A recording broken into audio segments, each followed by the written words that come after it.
रात का गहरा अंधेरा चारों तरफ फैला हुआ था। राम नाम सन्नाटे को चीरती हुई 4 लोगों की परछाइयां धीरे धीरे आगे बढ़ रही थी। सत्य है, राम नाम सत्य है। कंधे पर एक अर्थी उठाए सबसे आगे एक अधेड़ उम्र का आदमी चल रहा था, जिसकी आंखें सूनी थीं और होठों से बस एक ही आवाज निकल रही थी, राम नाम सत्य है, राम नाम सत्य है, राम नाम सत्य है। अर्थी पर एक जवान लड़की की लाश लेटी थी, सफेद कपड़े में लिपटी हुई, मानो अभी अभी नींद में सो गई हो। इतनी जल्दी चली गई। बाप के बारे में एक बार भी नहीं सोचा इसने। सच में अब इस गोविंद का क्या होगा? अकेला रह गया बेचारा। क्या जरूरत थी लड़की की इतने बड़े घर में शादी करने की? सोचा था शायद ऐसे ही अमीर घर में सुख से रहेगी, पर देखो अब क्या हुआ। उफ, आप लोग चुप करो ना। अभी ये बोलने का वक्त है क्या? जिसे कंधे पर उठाकर हमेशा के लिए चिता की आग में देने ले जा रहे हो, वो तो आपके अपने बच्चों से भी छोटी उम्र की थी, और उसका बाप यहीं इसी अर्थी के आगे चल रहा है, फिर भी तुम लोग ऐसी बातें कर रहे हो। गोविंद भैया, इनकी बातों का बुरा मत मानना। इस तरह बेटी को खोना कितना दर्दनाक होता है, ये किसी शब्द या तसल्ली से बयान नहीं किया जा सकता। बस खुद को थोड़ा संभालो। गोविंद ने एक बार पीछे मुड़कर अपनी मरी हुई बेटी को देखा। आसपास की आवाजें जैसे उसके कानों तक पहुंच ही नहीं रही थी। उसके जहन में तो बस एक ही बात गूंज रही थी कि उसकी बेटी जो अब उस अर्थी पर लेटी है, दोबारा कभी किसी की पुकार का जवाब नहीं देगी, पिताजी कहकर कभी नहीं बुलाएगी, और ना ही कभी अपने दुख दर्द उसे बता पाएगी। यह सोचते ही गोविंद की आंखों के सामने अतीत की परतें खुलने लगीं। गोविंद आखिरी बार अपनी बेटी राधा को देखने उसके ससुराल गया था। बार बार यही दृश्य उसकी आंखों के सामने घूम रहा था। दरवाजे पर पहुंचते ही बेटी के ससुर ने कुछ खास स्वागत नहीं किया। ओह, आप आए हैं। जैसे ही पता चला कि मेरी बेटी मां बनने वाली है और मैं नाना बनने वाला हूं, तो ऐसी खुशखबरी सुनकर कैसे ना आता भला। देखिए ना, साथ में मिठाई भी लाया हूं। खुशी की खबर। अभी कितना खर्चा बढ़ गया है ये बताइए तो। आपका तो कुछ है नहीं, बेटी को हमारे सर पर डालकर खुद आराम से बैठे हो। ये चंद मिठाई लाकर इतनी बड़ी बड़ी बातें, ये तो खाई भी नहीं जाएगी ढंग से। ठीक इसी वक्त राधा कमरे से बाहर आती है और चुपचाप पिताजी का हाथ पकड़कर उन्हें कमरे के अंदर ले जाती है। ये क्या हाल बना रखी है तूने बेटा? ये लोग तुझे बहुत तकलीफ दे रहे हैं ना? मुझे कुछ बताया क्यों नहीं तूने? ससुर जी की बातों का बुरा मत मानिए पिताजी। नहीं नहीं, मैं बुरा नहीं मान रहा, पर पिछली बार जब आया था तब तो ऐसे हालात नहीं थे। इस बार ऐसा क्यों हो रहा है? नहीं पिताजी, ऐसा कुछ खास नहीं है। ये क्या, तू रो क्यों रही है? बता तो सही, हुआ क्या? राधा ने कांपती आवाज में बताया कि ससुर जी ने तय कर लिया है कि वो अपने बेटे की दोबारा शादी करवाएंगे। शादी होगी तो एक और दहेज मिलेगा पिताजी, यही चाहते हैं ये लोग। लेकिन मैंने तो तेरी शादी के वक्त उधार लेकर भी पूरे 5 लाख रुपए दिए थे, फिर भी क्या दामाद तुझ पर हाथ भी उठाता है? नहीं मतलब, चुप क्यों हो गई? राधा, तू तो ऐसी नहीं थी। तू तो गांव की सबसे हिम्मत वाली, अपने हक के लिए लड़ने वाली लड़की थी, और आज तू नहीं। अभी इसी वक्त मेरे साथ घर चल। पर राधा ने सारी तकलीफें चुपचाप बर्दाश्त की, क्योंकि वो जानती थी अगर वो मायके वापस लौटी तो हर ताना उसके बूढ़े पिता को ही सुनना पड़ेगा। बेटी की अच्छे घर में शादी करवाने के लिए उन्होंने पहले ही कितना दुख झेला था, और अब भी झेल रहे थे। यह राधा बखूबी जानती थी। ओहो, तो बाप के सामने हम लोगों की शिकायत की जा रही है। आप लोगों की रगों में इंसान का खून है भी या नहीं?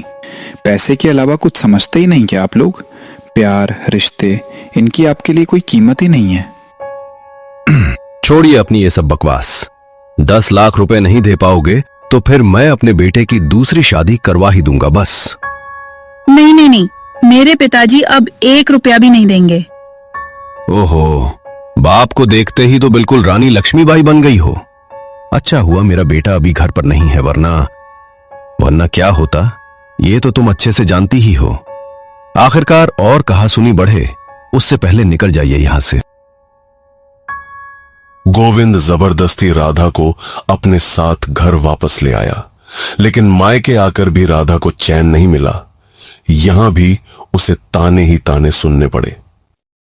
सुना है तुझे ससुराल वालों ने घर से निकाल दिया है। बाप ने भले ही बुला लिया हो, पर चली तो आई ही तू। उधार लेकर शादी करवाई थी बड़े घर में, बहुत गरूर था इनको। मेरी बेटी गांव में सबसे ज्यादा पढ़ी लिखी है।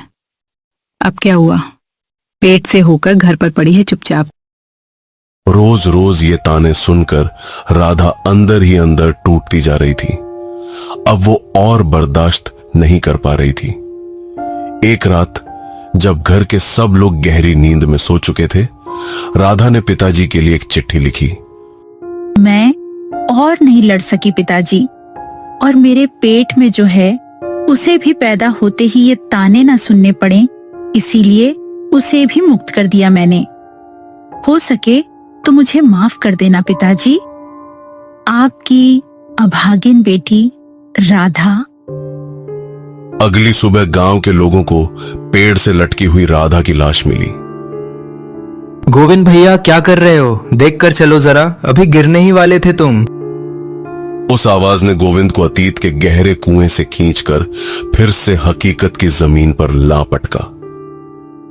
गोविंद, शमशान आ गया है, आजा, अंदर आजा। एक तरफ राधा की लाश रखी हुई थी, पूरा शरीर सफेद कपड़ों में लिपटा था। सिर्फ उसका मासूम शांत चेहरा बाहर झांक रहा था। ससुराल से कोई देखने तो दूर, खबर तक लेने नहीं आया था। गोविंद भैया, अब मुखाग्नि देने का समय हो गया है, आओ। गोविंद का पूरा शरीर कांप रहा था। उसे लगा जैसे राधा बार बार उसके कानों में फुसफुसा रही हो। पिताजी आग मत देना, याद है ना बचपन में दिया जलाते वक्त मेरा हाथ जल गया था, कितनी तकलीफ हुई थी मुझे। पिताजी प्लीज मत देना आग। गोविंद जलती हुई लकड़ी हाथ में लिए पीछे हट गया। गोविंद ऐसा मत कर, ये तो करना ही पड़ेगा। मैं नहीं कर पाऊंगा। मेरी बेटी आग से बहुत डरती है, उसे बहुत तकलीफ होगी। आखिरकार सबने मिलकर गोविंद को पकड़ा और जबरदस्ती उससे मुखाग्नि दिलवाई। कुछ ही देर में चिता जलकर राख हो गई।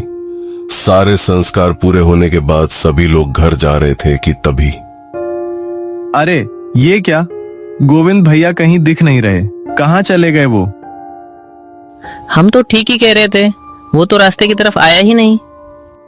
किसी की बेटी मर गई और ये देखो कहीं उसके साथ भी नहीं रहेंगे। कब अपनी जिम्मेदारी से पल्ला झाड़कर निकल लेंगे, यही फिक्र लगी रहती है इन्हें। बकवास मत कर, चल उसे ढूंढते हैं।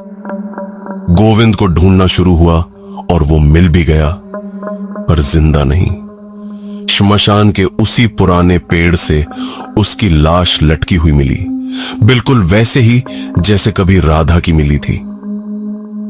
2 साल बीत चुके थे। एक रात गांव के मरघट के पीछे वाले रास्ते पर बाप बेटे की जोड़ी खड़ी इंतजार कर रही थी। यहां तो कोई दिख ही नहीं रहा। बेटी के घर से हमें लेने कोई नहीं आया। पिताजी आप शायद भूल गए हैं, हम शाम को पहुंचने वाले थे और अब तो रात के 11 बज चुके हैं। हाँ वो भी है, शायद शाम को कोई लेने आया भी हो, इंतजार करके हमें ना देखकर वापस लौट गया होगा। मैंने आपको कितनी बार कहा था जल्दी निकलो, पर आप तो अरे ब्याज के पैसे वसूलने में ही तो देर हो गई बेटा। मुझसे पैसे उधार लेगा और मैं ब्याज छोड़ दूं, ऐसा भी कभी हुआ है क्या इस दुनिया में? अब जाएंगे कैसे इतनी रात को? अरे नालायक, इतनी जल्दी भूल गया? तेरी दूसरी शादी भी तो इसी गांव में हुई थी। ओह, वो हुई थी, जो हुआ सो हुआ। अब उस मनहूस का नाम मत ले। शुभ काम में जा रहे हैं हम। मुझे गांव का रास्ता याद है और लड़की वालों के घर का पता भी मालूम है। बस 1 मील का ही तो रास्ता है, पैदल ही चल लेंगे। पहले तो इस मरघट के पीछे वाले रास्ते पर एक टोटो चला करती थी, अब पता नहीं कहां गई। इतना कहकर दोनों मरघट के पीछे वाले सुनसान रास्ते पर पैदल चलने लगे। चारों तरफ घना अंधेरा पसरा हुआ था। हवा में अजीब सी ठंडक थी और दूर कहीं सियारों के रोने की आवाज गूंज रही थी। पता नहीं क्यों आज ये रास्ता कुछ अलग ही लग रहा है। डरपोक मत बन, बस थोड़ा और चल, गांव आ जाएगा। तभी अचानक रास्ते के बीचों बीच सफेद साड़ी पहने एक औरत खड़ी दिखाई दी। उसके लंबे बाल पूरे चेहरे पर बिखरे हुए थे। वह बिल्कुल बिना हिले डुले उनकी तरफ पीट के खड़ी थी। पिताजी, वो सामने कौन खड़ा है? कोई गांव की औरत होगी। ए सुनो, रास्ता छोड़ो। लेकिन जैसे ही दोनों कुछ कदम आगे बढ़े, वो औरत बिना मुड़े ही अंधेरे में गायब हो गई। ये कहां चली गई? आंखों का धोखा होगा, चल आगे बढ़। दोनों ने जैसे ही फिर चलना शुरू किया, अचानक उनके बिल्कुल पीछे से किसी औरत की धीमी हंसी सुनाई दी। दोनों ने पलटकर देखा, लेकिन वहां कोई नहीं था। तभी हवा का एक तेज झोंका आया और उसी के साथ सड़ी हुई लाश जैसी भयानक बदबू पूरे रास्ते में फैल गई। ओह, ये कैसी सड़ी हुई बदबू है। चलिए पिताजी, यहां से जल्दी निकलते हैं। दोनों ने अपने कदम तेज कर दिए, लेकिन जितना वे आगे बढ़ते उतनी ही वह बदबू और ज्यादा तेज होती जा रही थी। तभी अंधेरे में वही ठंडी डरावनी आवाज गूंजी। फिर से किसका सर्वनाश करने चले हो तुम लोग? कौन है? सामने आ। तभी उनके ठीक सामने वही सफेद साड़ी वाली औरत फिर दिखाई दी। उनके ठीक सामने खड़ी थी राधा। उसका चेहरा वैसा ही था जैसा फांसी के फंदे पर आखिरी बार दिखा था। पहचाना मुझे? क्या सोचा था हर बार आकर किसी और लड़की की जिंदगी बर्बाद करोगे? तुम दोनों की वजह से ही तो मेरा बच्चा, मेरे पिताजी और मैं तीनों इस दुनिया से चले गए। आज तुम्हारी बारी है। अब किसी और लड़की और उसके परिवार को ये तकलीफ नहीं झेलनी पड़ेगी। बहुत पैसों का लालच है ना तुम्हें। आज देखती हूँ तुम्हारा ये पैसा तुम्हें कैसे बचाता है। अगले ही पल एक अंधेरा फैल जाता है और उसके बाद रात के घने सन्नाटे को 2 इंसानों की दर्दनाक चीखों ने चीर कर रख दिया।